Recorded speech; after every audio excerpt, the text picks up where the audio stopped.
সবাইকে নমস্কার জানিয়ে বলছি, প্লিজ দয়া করে কেউ কাউন্টিং এজেন্টরা এবং প্রার্থী ক্যান্ডিডেটরা তারা ভোটিং এলাকা ছেড়ে আসবেন না।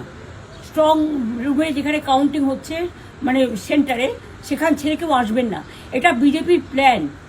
প্রথম 2-3 রাউন্ডে আমি কালকে থেকেই বলছি যে ওদেরগুলো আগে দেখাবে, আমাদেরগুলো পরে দেখাবে। এবং অনেক জায়গায় 2-3 রাউন্ড কাউন্টিং করার পরে প্রায় 100টা জায়গায় কাউন্টিং বন্ধ করে রেখে দিয়েছে। এবং কল্যাণীতে ধরা পড়েছে 7টা মেশিন, যেখানে কোনো মিল নেই।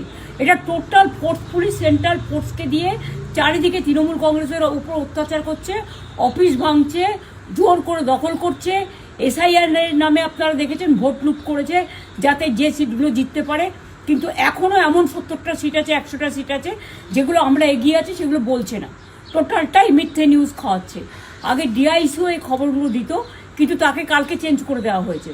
টোটালটাই ইলেকশন কমিশন নিজের ইচ্ছে মতো খেলছে, এবং সাথে কেন্দ্রীয় বাহিনীকে নিয়ে। এবং আমাদের পুলিশরা টোটাল মাথা নত করে কেন্দ্রীয় বাহিনীর আন্ডারে কাজ করছে।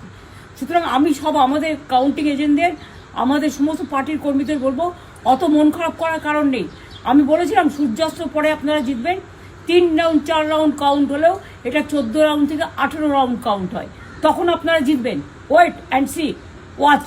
আমরা সবাই আপনাদের সাথে আছি, আপনারা কেউ ভয় পাবেন না, নিশ্চিন্তে থাকুন। আবার বাঘের বাচ্চার মতো লড়াই করে যাবো।